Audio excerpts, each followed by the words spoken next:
To Mr. Allard's Neighborhood. Small town feel with big time ideas. After all, you are entitled to Brad's opinion. Here's your host, Brad Allard. Well, another great week, another hot week. We have the Petty family, Jason and Keli. They're going to talk about gun responsibility, right?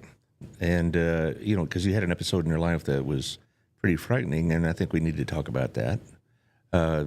We'll get to all the details, but how y'all been? It's been a little while since I've seen y'all. Y'all staying in trouble? Well, that's relative. Now, y'all dated in high school, did you not? Yep, high school sweethearts. Yeah, that's it, yeah. How did you pull that off, I wonder, Jason? I mean, really? Clean living and good looks? I called I sat him. next to her in Miss Wurzbach's class. Well, that's enough, huh? Well, I called him. Miss Wurzbach had us do those kindergarten pals where we were riding with kindergarten pals and we were going to meet them. And so we were supposed to get them a little gift. And I called and asked if he wanted to go shopping with me. And been one smooth ride ever since. True love. Now, Absolutely. Now, y'all live in Burleson, but Joshua ISD. Is that how it works? So that's why. So when we're talking about you living in Joshua, it's really you live in Joshua ISD. Like Yeah, so I many pay property Burlesonians. taxes to Burleson. You say that with a bit of gritted teeth. I mean, I'm just saying. You're just saying. You want to pay more? Is that what you're saying? No. Well, it's interesting you bring that up. I'm going to already promote my show tomorrow. Kim Jones is on tomorrow, and she is. I literally just watched the podcast you did recently with her. She's on tomorrow too. That's awesome. And for somebody that didn't drink coffee, she's certainly a live wire. But it's going to be interesting because now she's already gone through a few of these protests, and she'll have some stories for us. But that's going to be a big deal. But that's more for tomorrow's show. We're going to talk about y'all's issues. But before we jump into all of that, we need to talk about our sponsors. Our place where I bet y'all have been before. Mm-hmm. Which one do y'all go to? The one here or the one in Cleveland? Which one's closer? The one in Burleson. Burleson, yeah. Okay. Well, that's good because that's where we were, and it's always wonderful. What I like about it, among other reasons, is they have a very consistent staff. You go in there over a period of time, you're going to see the same wait staff or whatnot, or front desk help or whatever you want to call it, the hostess stand. I like that. This morning it was just funny because we go every other Monday and they just walk, you want this, you want this, you want this. Oh, you're changing your order. Well, that's unusual. But, I mean, they know what we get, and so it's just very hometown, that kind of thing. Also, Gina's Pizza. I hope y'all have tried that before. I really do like the pizza, and I'm not just saying that because, Otto pays the bills here, but I'm just saying it really is good. It's a great place. They have chess night tonight. Tomorrow night is going to be bingo night, and Wednesday night is karaoke. Y'all like to sing, do you? No, you don't sing at all. No, Jason, I can't see you singing. No. I do like that shirt, though. All right, Thank you. Yeah, you wore the right shirt to this program. Also, my friend John Williams, All Pro Roofing, 817-734-2756. The thing about it is, you say, well, it's really dry, it's really hot, there's no real need to worry about a roof, and then it rains, and then you find out you really should have had it inspected. But it's more than that. It's just the insurance companies are very difficult about old damage. So if you have it routinely inspected, you can make a lot easier case with the insurance companies that this is new damage and whatnot. So he came out to my place about 6 weeks ago, took him 10 minutes, said, I'm fine, and moved on. No cost, no hassle, no upsell, no doomsday scenarios or anything like that. So, if you ever had a roof replaced, you know what a hassle that can be. You're shaking your head like you know what that's like. We just did that in April, I think it was. Yeah. Yeah, and it is a beating, isn't it? Also, my friend Jeff Keli, if you're thinking of moving in this area, this is the guy to talk to. 817-781-0546. He's with the Wethington Agency, and he's probably one of the very best real estate people I've met over the years because he does a great job of marketing the houses that are listed. He gave us some stuff at our last BNI meeting, a very nicely done brochure for a house he's trying to move, and that's the kind of service you get with Jeff. He's here in town, too, and so you're not dealing with somebody on the phone all the time. I'm still old-fashioned. I like to sit across the table from somebody and do business with. I know that's old-fashioned. But No, it's, I mean, my younger son, that he's all about that. Anytime he's had anything with college that he has a question, he drives to the Cleburne campus and really? asks. Well, that's I'm good. like, okay. Does he get the help he need? Yeah, he usually gets better help than when he has called. Well, So, I believe in class-related stuff. Online, it is what it is. I've taught it during COVID and all this, but you don't get the full benefit that a classroom experience would give you. And the same thing with Jeff. I mean, he's going to show you houses. You're not going to be doing everything by email and all this other business. So, anyway, and the Burleson News Express. This is a printed paper. You're all old time. Not old, but old time Burleson residents. Remember the Star? loved it. Yeah, and your mama probably cut out the articles about, when y'all were in school for some event, sports or whatnot. Rod Lewis is trying to bring that back. And I should have brought it with me, but yesterday I get the Dallas paper, Dallas Morning News, and they only print Wednesdays and Sundays. They don't, the other days it's all online. And I still like reading the Sunday paper. And they had a big article about the need for local journalism, because the article in this week's News Express is this nice article about somebody who saved a young person's life. And, you don't get that as a local person, and you don't get that from online stuff. I mean, Facebook is what it is, and it can be kind of a jungle. But, I mean, but to have local news like that, and then the week before it is all about, what was going on locally and well, maybe it was 2 weeks ago, about 4th of July parade, things like that. And you just don't get that. And I miss the Burleson Star. I do too. What we used to do when we get the copy at the school, first thing we do on Thursdays, it used to come out like 3 or 4 days a week, is to get the Thursday edition, had the arrest reports, and we put it in the library. Yeah. And we'd go and read. All the teachers say, When we first graduated, that's the whole reason we wanted the Burleson Star. That's how we kept up with our class. Yeah, that's right. Which, I knew that guy would get busted, or I can't believe she did that, and all this other stuff. And it might sound petty, but behind the scenes, you see these behind the scenes things for like Hard Knocks and football and whatever. If they had a behind the scenes of BHS, would that be interesting viewing? Anyway, Burleson News Express, pick one up about 50 places here in town. I get mine at the Dreams Coffee Shop. Lastly, True Climate, Heating and Cooling, 682-244-2019. Will Cobb and his sister Emily Cobb. Did you graduate with Will? He's around your area. He and Emily graduated. They're one of the graduates from the old high school, as we say, but maybe they're a couple years after you. I don't know. I don't know. My dad, he sometimes would do some business with the Cobbs. Yeah. Well, it's a different Cobb family. Oh, okay. Yeah, because see, we have to make that. You're talking about Matt Cobb, and he's taken over. No, this is Will Cobb, and I don't know if there's any relation there. So it's a bunch. I know Cobb's Plumbing has been around. Yeah. This is not. It's a different family. Oh, okay. 682-244-2019. Have your air conditioner inspected, because if it's about to go out, or you need a minor adjustment or something like that, it'll save you a lot of money. And they also have this plan, $99 a month. You can, in a month, what am I saying, $99 a year. Oof. That was almost a bad slip. $99 a year, and it'll help give you discounts on repairs and inspections and whatever else. That's $99 a year. Anyway, so let's talk about your story. Y'all live in the west part of Burleson, right? And I'm not really familiar as much with the story, but I know you've talked about it before, Keli. Mm-hmm. Yes. So why don't we go back to the day it happened and what happened? So I'll just let y'all take it from there. So that weekend we had actually started a new garden. The boys went in to grow some vegetables and stuff like that. So we had started that. And I was out there, moving some things around, and my mom had come over to check it out, and she had told me that I couldn't plant that next to that and that kind of thing. All right. So I was just kind of out there doing that, and I had sat down at the table just to talk to her for a bit, and all of a sudden I heard, if you've not ever heard it, it makes almost an electrical sound when a bullet goes directly over your head. Mm-hmm. So I started hearing that, and I turned to my mom, and I was like, we've got to go. Mm-hmm. We get inside. That's gunfire. I got to call 911. So I start, open the door, trying to get the dogs in. I turn to help get my mom in because she's handicapped and can't get up easily.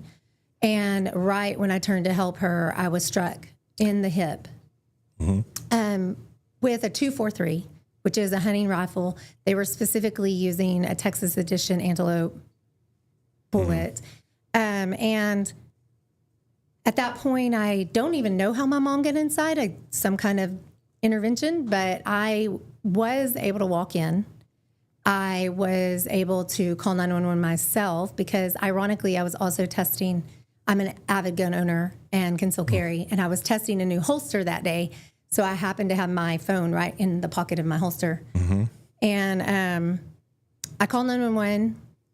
We, finally got the paramedics came. Luckily, the Johnson County station out across the toll road on 913 was eating down at a restaurant that was very, very close from my home. So they were first response. I did have to constantly ask them to not go in the backyard. But after that, once the cops got there, unfortunately, one of them, on his body cam footage, you could actually hear the bullet go right past him. So at that point, I was able to tell them exactly where I knew it was coming from.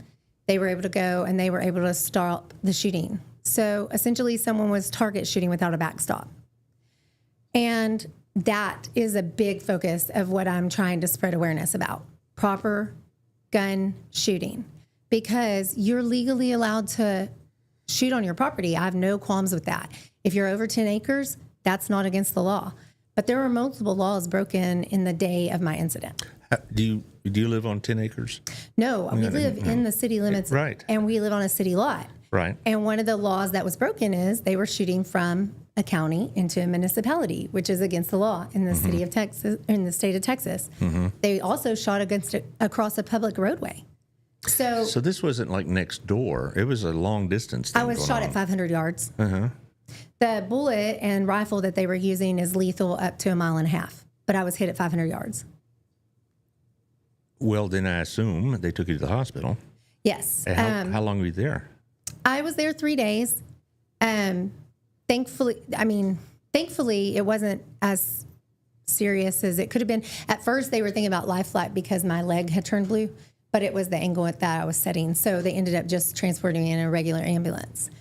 Jason, where were you in this? So I was working, and at that time, I was in an outside sales role. So I was up at a hardware store in Fort Worth, and she called me, and she actually sent me a text message, and she said that she got bit by a bunch of fire ants. Yeah. And so then she called me, and I'm thinking she's calling me about the fire ants, and then I get a call that she's been shot, and that was just the most shocking thing to hear. Whenever I called you, the very first words I said to you were, "You need to come home. I've been shot." Right. Yeah. Like, I didn't say anything else. I just said, "You need to come home. I've been shot." I just one minor thing. You texted about fire ants before. Prior, because I was working in the garden and I was moving something, and I had gotten in a bed of fire ants. Okay. Well, that happens to my wife all the time. It seems like. Yeah. But I thought, were you sent the text? I sent the text asking, where's the fire ant treatment? Yeah. I've just got eaten up by fire ants. And then it was only about 20 minutes later. And so you went to Hughley, I guess? No, we went to JPS. JPS, all right. Gunshot is a trauma 1. So you have to go to trauma 1. There's only JPS and Harris Downtown are the only 2 trauma 1 hospitals. And they asked me where I wanted to go. And I said JPS because. It's closer. Well, that's also growing up. That's trauma. That's where trauma goes. And they have some of the best doctors, And so we went to JPS. I got lights and sirens, which I had never had before. All right. But yeah, we arrived. And when we arrived, the paramedic goes, "You're about to get real popular." So he was right. We came in and all of a sudden it was crazy swarm of people. And this person doing the shooting, I'm going to assume he did it without malice, but he was certainly very careless, right? Yeah, so they weren't using a backstop at all. Right. And they were shooting in the direction of a neighborhood. But who were the people that are doing this? Just some dumb kids or what? No, I don't necessarily want to give their names. They still live on the property. No, I'm not asking for names, but they were. Actually, 3 of them the 3 that were shooting were Tarrant County jailers at the time. Oh, my Lord. they should know better, right? Right. Right. You One want of to them think? was a Marine veteran, actually. So What were they thinking? I mean, were they just thinking that they were such great shots? They didn't have to worry about stray bullets? There is a large wooded area, and they literally thought trees were enough. when they were shooting at a refrigerator, and when we went through this, we heard some of we have their statements, and they were saying they weren't familiar with the area. They claimed they didn't know there was a neighborhood where we were. And one of the key points that if you're shooting on someone's property, the first thing you should do is look up a map of where you're at. Know what's around you. Well, despite the fact that to get to the property they were on, they literally drove past my neighborhood to get there. So they definitely did know. Well, And the owner of the property was there. anything happened to these guys with the police or the legally? So that is part of my That's what I thought. ongoing thing. I remember when this happened, Jason in particular had some statements, you might say, hot opinions about how unhappy he was with not so much Burleson PD, certainly, but with The overall. the overall dealing of this and all the ambiguity of the issue and not whatever else. Well, Well, go ahead. that's part of why when it was time for the most recent election for DA, that's why I made a point to meet with our thankfully newly elected DA, Timothy Good. I went to one of his rallies and I did ask him some questions just because I really felt like that the DA's office is where the ball had really been dropped. It's a county matter or a city matter? Well, the property was in the county and I live in the city, so it's a little bit of both. Right. And that also gets into like who is really in the jurisdiction of the whole thing. And realistically, since the incident occurred in the city, but it started in the county, it's actually both of theirs. Regardless, the DA at the time, thankfully, is no longer there.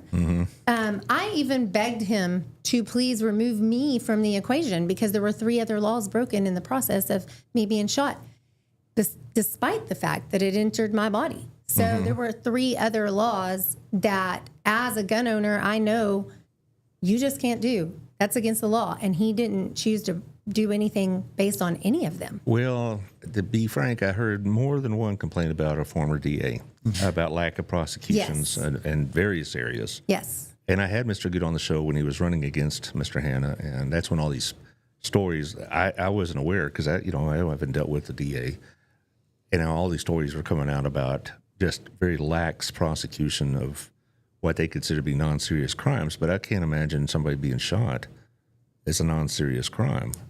He didn't find it an important thing for him. Yeah, right. And that was the issue with Mr. Hanna. He very commonly found other people's things not important. Yeah, yeah. So that I'm thankful because when I was able to speak to Mr. Good, he definitely was willing to listen, definitely willing to hear me out. And that went a long ways. Well, I remember after the show we talked, and he said that that was going to be something if he's elected, that he was going to take certain issues more seriously than had been taken before. And He certainly has. And I think you see that now. Yes. I think there was a successful prosecution of a similar Yeah, incident. actually, ironically, one of my neighbors got pulled for jury duty on a case where someone was on their own property and they fired into a ground and it ricocheted and went into their neighbor's property and hit a tree that they were standing by. And the former DA would not have prosecuted that in the past, but Timothy Good did. And thankfully, one of my neighbors happened to get pulled for jury duty. And because of that, they were able to tell my story in the juror's room, and they were able to do a successful, unanimous guilty.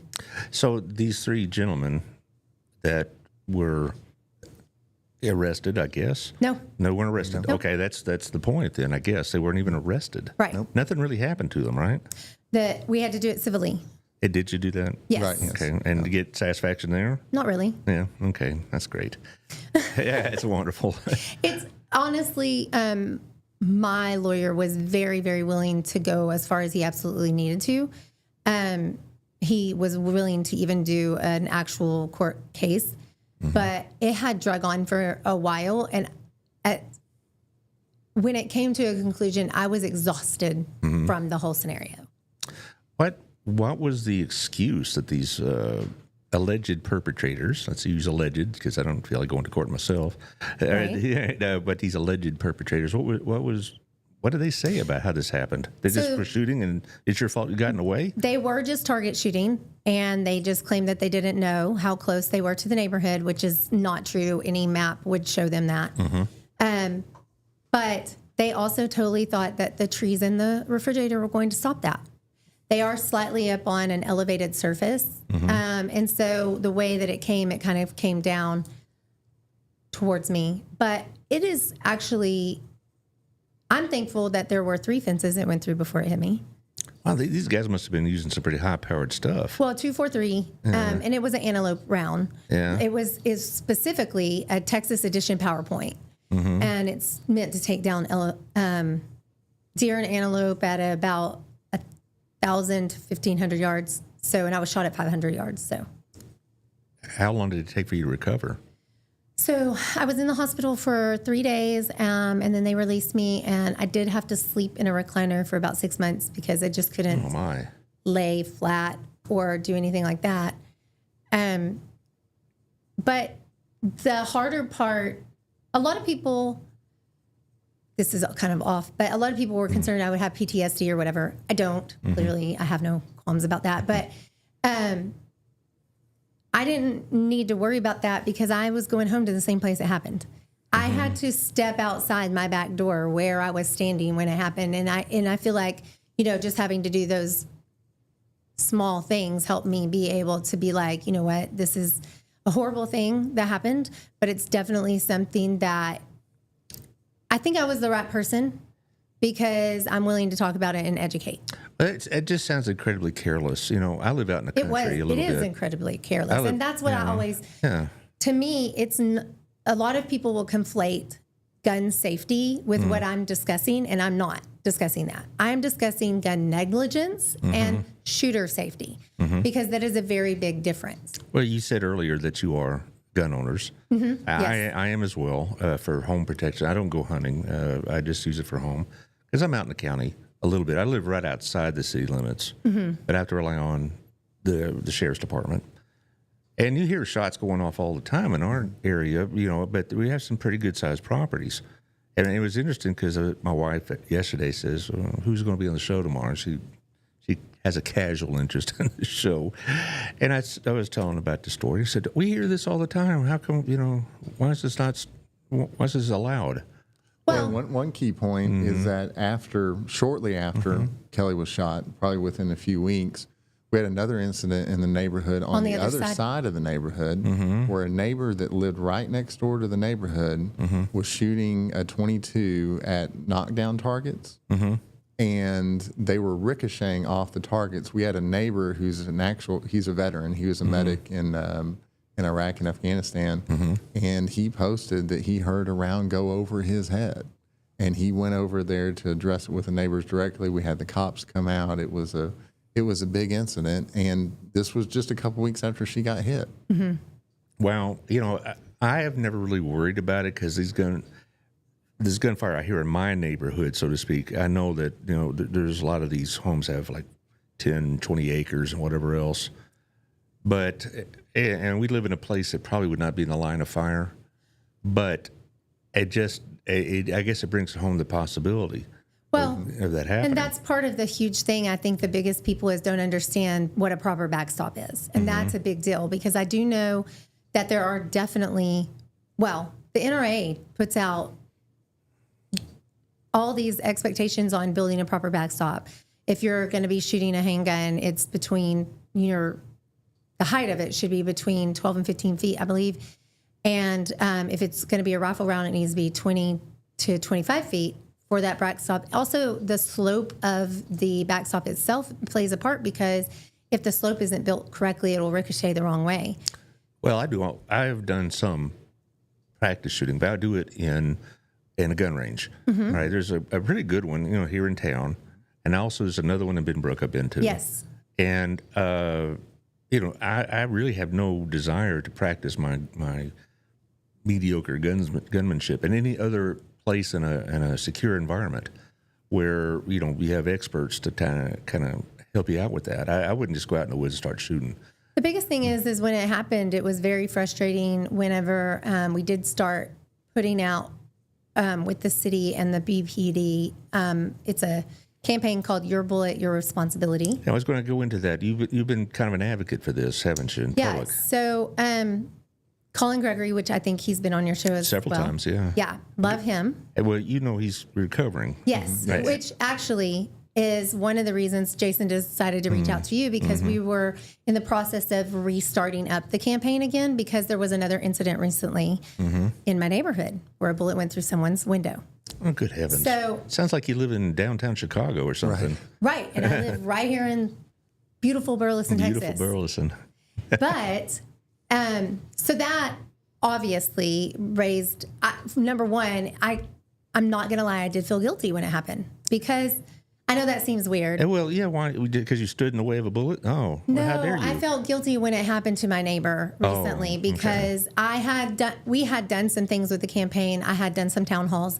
We had done some other things, and then I kind of just sat quiet for a little bit. Well, you And had a life to live, right? I did. You have young children. it's not my or- whole focus of my life. I have other things going on. You have, how many boys do you have? I have 2 boys. Any girls? No. Well, 2 boys is equal to about 6 boys, actually. You know, so Yeah. So, well, and we'll come back to this, but that's actually one of the reasons my younger son wants to be an EMT, is because I was shot. So, but I had always like re-put out my video, and I had occasionally shared some things. I always hashtag Your Bullet, Your Responsibility, just to try to keep it kind of in there. But I hadn't really focused on it or gotten more attention brought to it, and it's mainly just because life. And when this happened, I felt guilty because I knew I could have done more. I also could be, I'm not trying to say anything, but I have lived here a very long time. So there's quite a few people that I do know that I could reach out to. Sure. Oh, absolutely. Which could help spread information, right? No, It's all absolutely. about spreading the when information. you live here a long time, you're going to have a lot of acquaintances, you know. Right.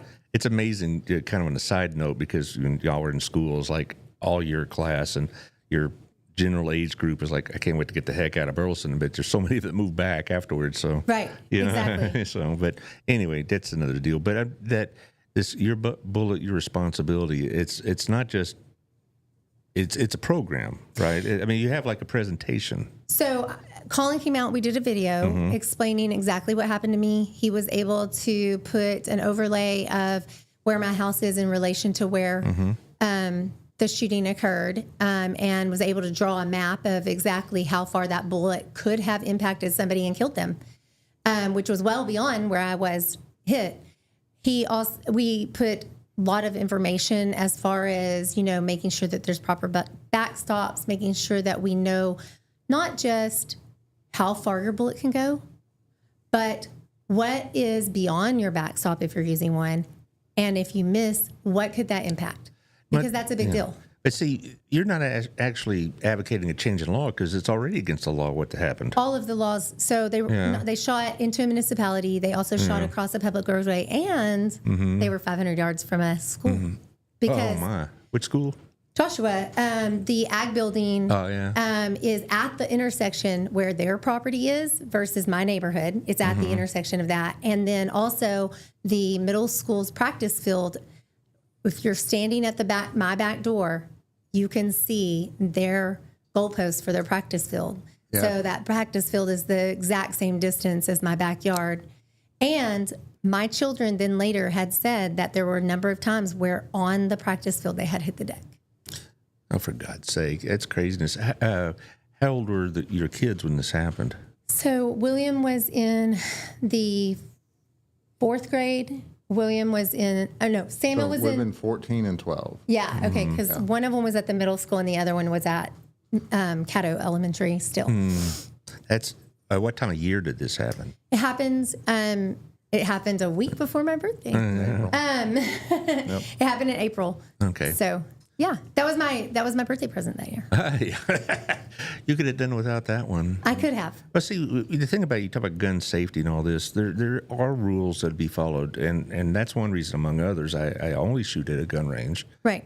Because I don't want this to happen. Because I'm not very skilled at it. I'm not an expert shot. I mean, that's why I got the kind of rifle or the shotgun I do, so I don't have to be one, or Robin doesn't have to be one, and so we didn't want stray bullets to go anywhere. Right. Well, one of the issues that the sheriff explained to us is because that people call on people shooting on their private property all the time. The issue is for the most part, they can't go on the property without probable cause. Mm-hmm. So he likes to bring up to me that one of the things whenever I do discuss it, people are like, well, they're going to bring up the Fourth Amendment, which is true. But I think the importance is when you're calling about something like that, the wording is important when you're using it because there is probable cause if you hear bullets going over your head. There is probable cause, but there's not probable cause. You can't assume they're not shooting unsafely. So that is the one thing that I need to figure out how to get the word out about, because something needs to change in the aspect that just because someone's shooting on their property does not mean that someone, when they call the sheriff can't go on there. They can't go on that property. Our friend Alex Phillips is watching. He says hello. Oh, Hey, hi. Alex. Yeah, he's on here both on the screen and he's been in the studio several times, but he's on the screen a lot. Well, he is Mr. Burles. He Yes. is. That's what I say. I always enjoy the shows, but he, is like, tell us what's going on, and before everybody else. No, not going to do it. But anyway, so would you find it worth your time to contact, say, Helen Kerwin or Phil King or? So that I think is my whatever. next step. So when this kind of going back around, when this new incident occurred, I decided to reach out. We reached out to Chief Cordell. We circled in Colin, I believe, at that time, because we knew he's with the BPD now. At the time when he did my video, he was with the city. Right. Now he's with BPD. And By the way, I saw him about 2 weeks ago. oh, how's he doing? He's going to take a little while to recover, but he's okay. But he was in the hospital for 50 days, right? And Right. So he lost some weight and all this. But I saw him, and when he's back on duty, he'll I don't know when that's going to be, but it's going to be a little while. We were literally supposed to meet with him the week that happened. Yeah. So that we could discuss, getting more of the campaign started and everything like that. So whenever that happens, first of all, I tried to reach out to him and he didn't reply, which was very unusual for him. Yeah, very much so. And I started getting really, really worried. And I was like, oh my gosh, something has happened. I know it. And then we ran into Phil Anderson and he confirmed my fears. But at that point, I was like, okay, well, obviously he's got to get well, but I need to pivot. So I just started talking to Chief Cordell again, and he brought somebody else in to do. They've been putting out some literature and some Facebook posts, Instagram posts, just trying to get the word out on Your Bullet, Your Responsibility. They've had some beautiful work. We also really emphasized to him the importance of getting that out because people tend to fire their weapons a lot on holidays, and the 4th of July was coming up. Exactly. We had that happen in our area. Yes. We didn't know if it was fireworks or gunshots. Well, the sad part is people will fire into the air, but what goes up must come down. Well, you hear of these stories like stray bullets hitting some kid in Chicago. And I don't, they're not even the target of the shooter. The sad part is my neighborhood seems to be an epicenter because 1 year to the day that I was shot, someone came out in my neighborhood and found a bullet lodged in the hood of their car because someone had fired a weapon into the air the night before. And I know that sounds so weird because all of these incidences keep happening in my neighborhood, but it's not the only neighborhood it's happening in. What people do not realize because people think, oh my gosh, but we really initially